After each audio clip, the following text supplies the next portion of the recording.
Will central banks just keep printing money? That's the question that I want to dive into today. I will unpack the logic behind it, why it happens, why it's so hard to stop, and how this cycle actually works. We'll talk about how long it realistically continues, the consequences it creates in the real world, and whether there's any practical alternative to the system we're in. We'll bring it back to Bitcoin, why I see it as the clearest escape hatch from this problem, and what that means if you're trying to protect your purchasing power for the long term. I am RK, your host of the Pioneers of Bitcoin podcast. Let's get into it.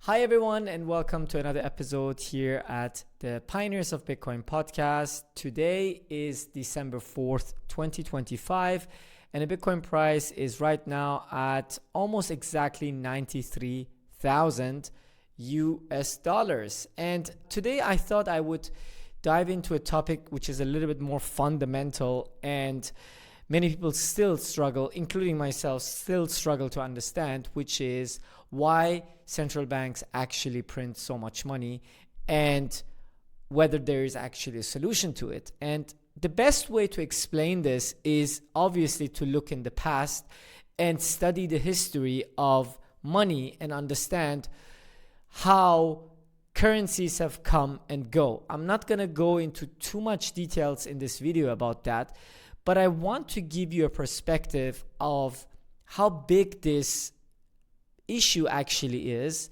So usually anybody I know, anybody I talk to, including people who would really understand this, don't have a picture of how big this problem is, because we've come such a long way of a globalized world, and central banks are not the same banks there used to be. Central banking has become a global phenomenon.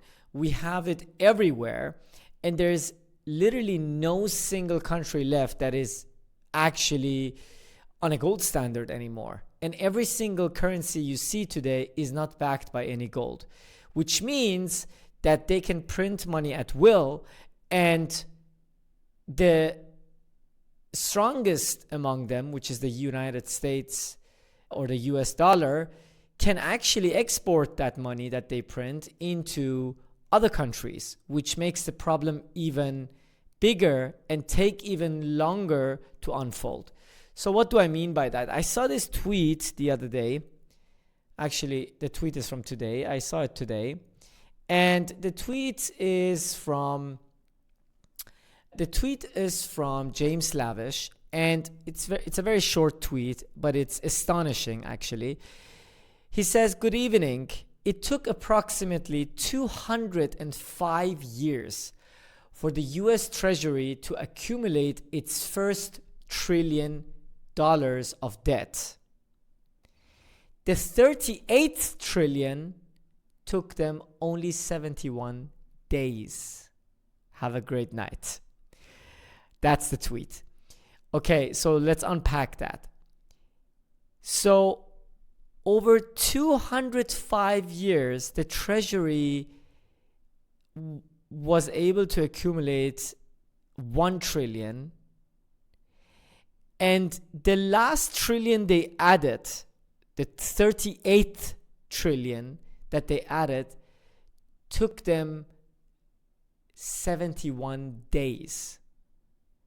That's insane. That's actually insane. And let's not talk about the amount that we're talking about. I mean, 1 trillion is an amount that you cannot even imagine how much money this is. It is absolutely crazy it shows how fast the debt is growing and how quickly it's growing compared to the past, because the problem right now is much, much bigger than it used to be. Much, much bigger than it used to be. I was actually reading Jeff Booth's book the other day again, which is a book from 2020. You should definitely read this book. It's called The Price of Tomorrow. I highly recommend you read this book. And he has one section, and imagine this book is from 2020. They have continued this since that time, and there's much more debt from back then. But I will read you this section, and I will show you the section here on my screen as well. So that is absolutely crazy. So let me read you this. He says, if we stopped adding to that debt that we have, okay, so before he says that we have over $185 trillion of global debt, okay? That's approximately the number from 2020. And he says if we stopped adding to that debt and started to pay it back at a rate of $1,000 per second, it would take nearly 8,000 years to pay it back. Instead, we keep adding to it, and it gets even worse. If it took creating $185 trillion of debt to get only $46 trillion of growth, I'll show you in chapter 4, okay? We're not going to go through that chapter, but he says why it will take at least double that amount of debt to get another $46 trillion of growth. I can't imagine going to the bank for a loan and pitching this great idea where I would add $4 of debt for every $1 of growth. Even if I tax the entire $1 gain at 100%, the $1 would never allow me to pay back the original loan. The mirage of growth today is nothing more than a debt-fueled spending binge. Crazy. So, what does that mean?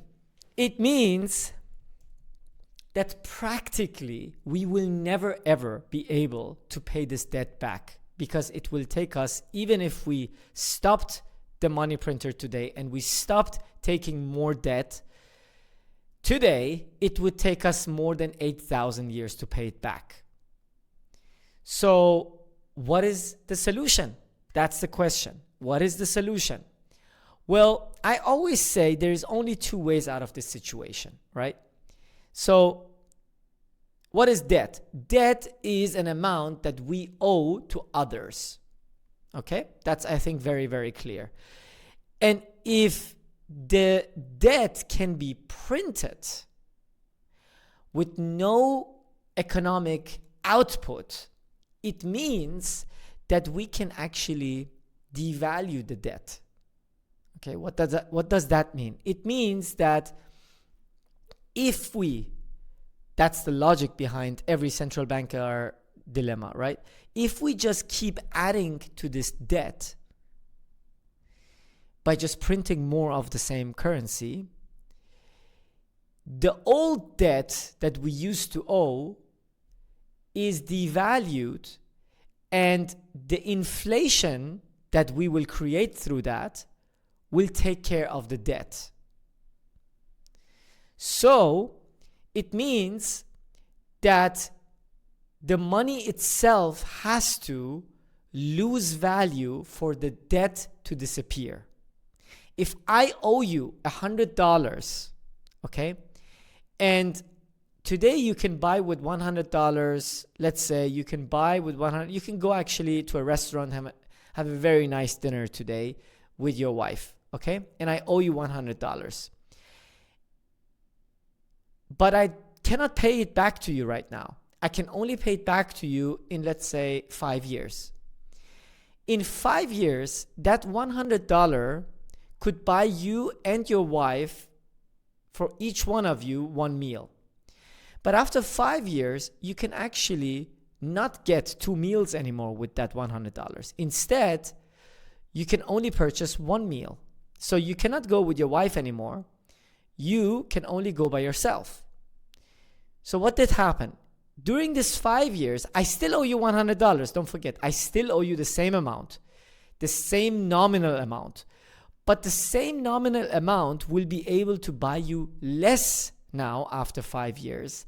And hence the debt is still there, and I paid it back to you, but because there was more currency added during this 5 years, you can buy less with that $100.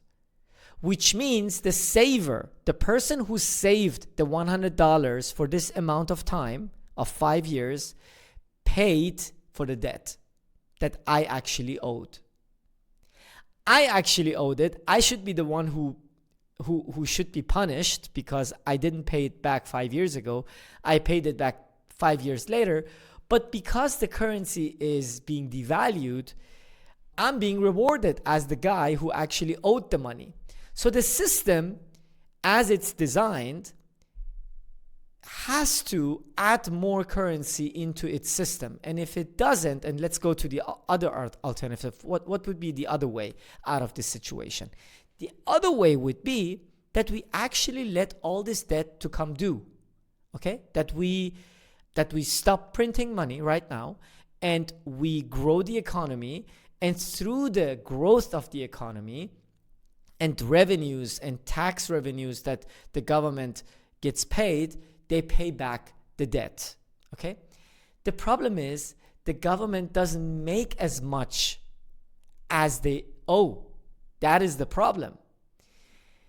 And it's like you have a credit card and the credit card is $10,000, but your income for the credit card or to pay back the credit card is only $5,000. So you cannot pay the $10,000 back. So if we let actually the debt come due, the government will be insolvent. And if the government goes insolvent, we will have a breakdown of society as we know it, and everything will be broken apart. Everything. Society will stop functioning. Everything is going to deflate and prices will collapse. I mean, I always say there's good and bad deflation, right? And now we're talking about bad deflation, right?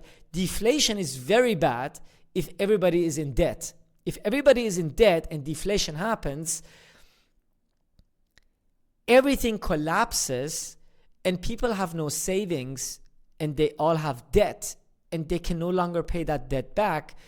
And because prices are collapsing, the economy breaks apart and people lose their jobs. And because they lose their jobs, they have no income. And because they have no income, they cannot pay back their debts. And so on and so forth. So it's a debt spiral, okay? It's called a debt spiral. It will spiral down and break everything apart. And central banks know that. They know that we have too much debt. We can never pay it back. And if they would let the system actually deflate all of this debt back to its face value, we would have a complete collapse of society. Humanity will stop functioning as we know it. Everything will collapse. This would be the most unpopular political strategy. We saw it with Elon Musk trying it with Doge. It completely failed. He tried to limit the expenses of the government and pay actually back the debt and, make the government more efficient. But he failed because he didn't realize how much debt there is, and they can actually never make that debt back, or they can never, even if they cut all the costs, they can still not make the amount back that they owe.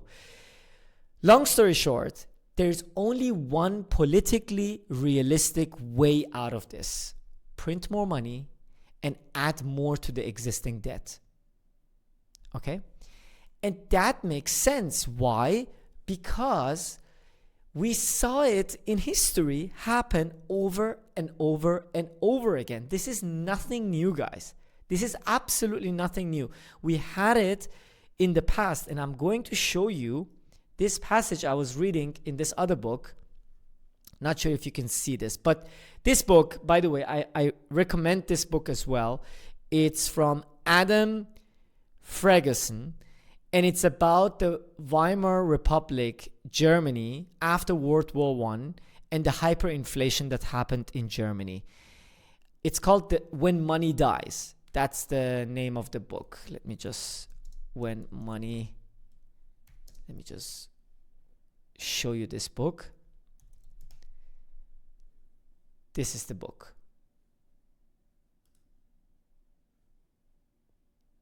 Yes, this is the book. So if you are interested to read it, I highly recommend it. Get it and read it.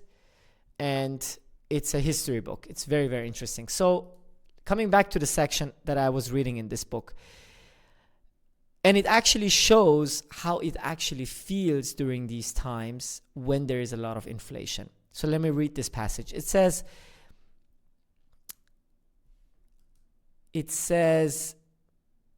in a lengthy interview many years afterwards this is not the section I wanted to read you. Okay, so it all seemed just madness, and it made the people mad. In other words, the causes of the mark's depreciation, the German mark back then, the Reichsmark, which certainly escaped Germany's politicians and bankers as well, had little enough to do with how the people individually or collectively reacted to it. Most of them clung to the mark, the currency they knew and believed in, long after the 11th hour had come around for the unpeathed time. Most had no choice, but all were encouraged or bemused by the Reichsmark's creed of Mark gleich Mark, which means 1 mark equals 1 mark. So they tried to say, hey, 1 mark is 1 mark. It doesn't matter if the value is evaporating. 1 mark equals 1 mark, which is quite funny. When Bitcoin crashes, Bitcoiners also say 1 Bitcoin is 1 Bitcoin, which is funny. But that's a psychology, right? When things are really bad, people try to justify their belief system, and they say, they used to say, 1 mark is 1 mark. There is nothing to worry about. So the Reichsbank's creed of 1 mark gleich 1 mark, paper or gold, a mark is a mark. Now, this is the most interesting section. If prices went up, people demanded not a stable purchasing power for the marks they had, but more marks to buy what they needed.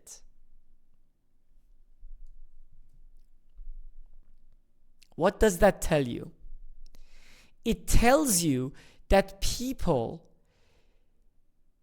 are blinded by this nominal amount that they see on their accounts. So they see 1,000 mark and they're like, actually, I don't care. Prices are going up. I need more marks. So give me the marks. You get my vote if you give me the marks. So the incentive for the politician is to basically print more money and hand it out to people. And that's what they did. In order to get the votes, they printed more money and they handed it out to people. And it was especially a problem in Germany because Germany had just a war behind them, and they had also a lot of war reparations to pay back to the Brits and to the French, and they didn't have that money. So they had to print the money to pay that back and hence devalue their own currency. And what happened at the end of this? Do we still have the Reichsmark today? No, we don't. We have the euro. We had the German mark after, but the Reichsmark is long gone. And what happened? Hyperinflation. That's what happened. That's what happened, guys. Hyperinflation. Not in Africa, not in some Zimbabwean way, not in Venezuela, not in some country that we are like saying always, yeah, they're third world country, forget about them. This is Germany, guys. This is Germany. This is not some third world country. This is Germany. And it didn't happen 1,000 years ago. This happened just 100 years ago. It's not that long time ago. It's not that long time ago. But, there's a huge but. The Reichsmark was a national currency. It was not an international currency. Why do I say that? And why does that matter today? Because the world is much more connected today. We have a world reserve currency, which is the dollar.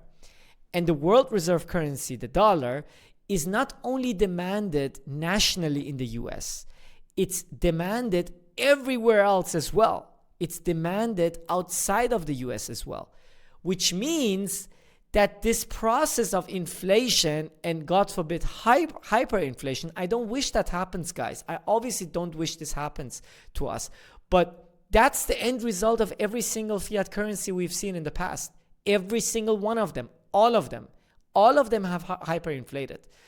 But the special thing about the dollar is because it is demanded outside of its realm, because it is demanded in the Middle East, it is demanded in Japan, it is demanded in China, it is demanded everywhere else in the world, the Americans have the luxury to actually export all of this printed money to other countries.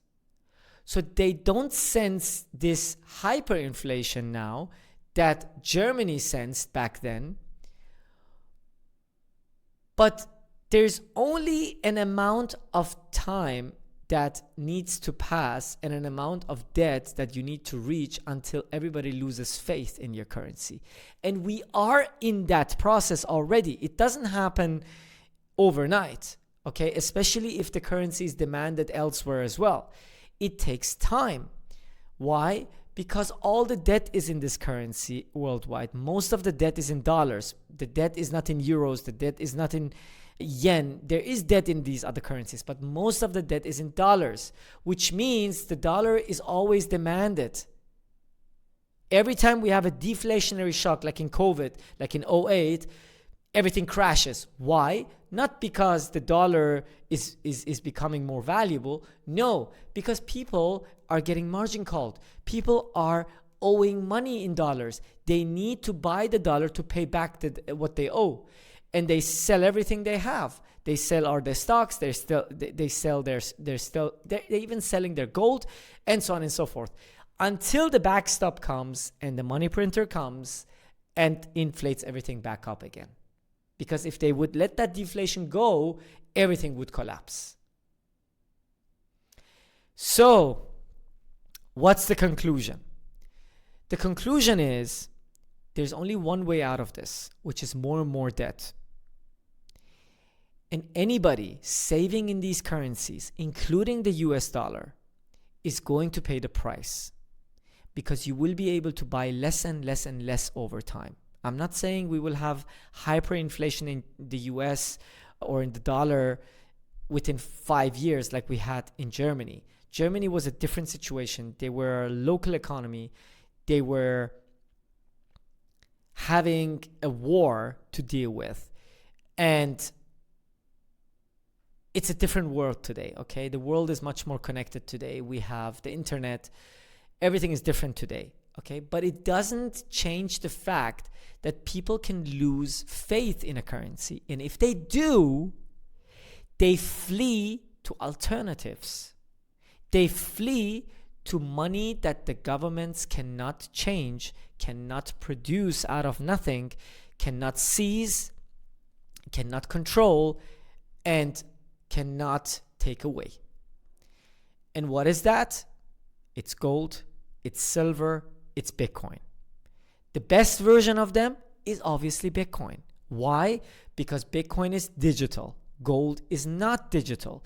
If I want to flee the country because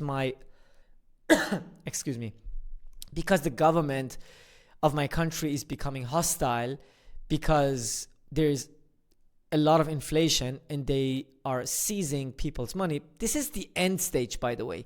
The end stage is they run out of money. They cannot print it anymore because the currency is collapsing. And what they do they confiscate everything. They confiscate your real estate, they confiscate your gold, and they even will try to confiscate your Bitcoin.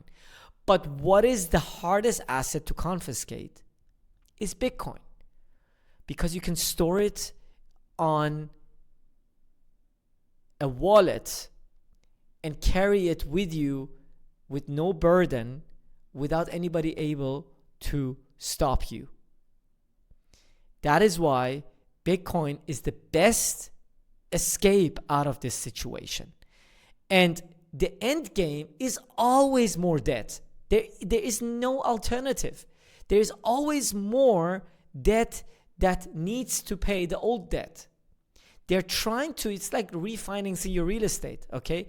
Why do people refinance their real estate? Because the system was designed in a way to inflate away the debt. So why should I sell my real estate and pay back the debt? I will refinance it by taking another loan and pay the old loan back and just keep the real estate, which goes up in value. Actually, it doesn't go up in value. It's actually going down in value. But the price is going up. Why? Because the dollar is being devalued. The value, value and price are completely separate stuff, right? It's a completely separate thing. Value is something that adds a benefit to someone's life. If there is more of that, there is added value. But if the price of something has gone up, it doesn't necessarily mean that the value has gone up. The best example of that is real estate. Like, why is it that real estate from 30 years ago is priced higher, but the value is less? Because houses break, they rot, it's not a durable asset that you can just maintain for the long term. You have to take care of it. If you don't, it's going to degrade and its value goes down. But because our currency is being just more inflated, the price of that real estate just keeps going up. And it creates this illusion of, it's called the money illusion, that, oh, I'm rich now, my real estate has doubled in price. Which is not the case. The real estate is still the same, if not even worse, because it has degraded, but it costs more to buy it with the currency that you're measuring with. So that's the conclusion, guys. It's never going to stop. It's always going to continue. And that's the only way out. Obviously, short term, there's a lot of uncertainty short term. It was the same during the German hyperinflation. Prices were not steadily going up. They were crashing as well. Things were going up and down, up and down, up and down. And gambling becomes a new fashion. People start to trade because they cannot save. People start to become gamblers. You are seeing this right now in today's world. Just look around you. Look at all these meme coins. Look at the phenomenon of the meme stocks. Even the actual stock market is at high valuations, even though the economy is not great. We had a pandemic 5 years ago and the stock market was skyrocketing. How is that even possible? Okay, so during such times, and that's my last point, gambling becomes normal. Because people stop thinking long term because they're incentivized to not think long term. They can't save. So all they think about is survive. They want to survive the next year, the next 2 years. And in some countries, this is happening at a fast rate, like in Venezuela, like in Turkey, like in Syria, like in Iran, like in Pakistan, like in India. All these third world countries, it's happening there much, much faster. But in other countries, it's also happening, but it's happening a little bit slower. That's why you don't notice it as much, But if you compare prices from 5 years ago in the US, it's nuts how prices have gone up. And there's absolutely no reason that they should go back. No reason. And I just showed you why. That is the reason why. Leave a comment down the video, guys, if you have any questions. Like this video. I will try to record these type of videos from time to time to go back to fundamentals, to explain what's actually wrong with the fiat system, rather what Bitcoin is. Because I always say 80% of the answer to understanding Bitcoin is actually understanding the problem, not understanding Bitcoin. Bitcoin is just a network of computers, and a very boring network, if you will. And it won't make sense if you don't understand this specific problem. Thanks for watching this video, guys. Share the video, like the video, comment the video, and let me know what you think. See you in the next one. Take care.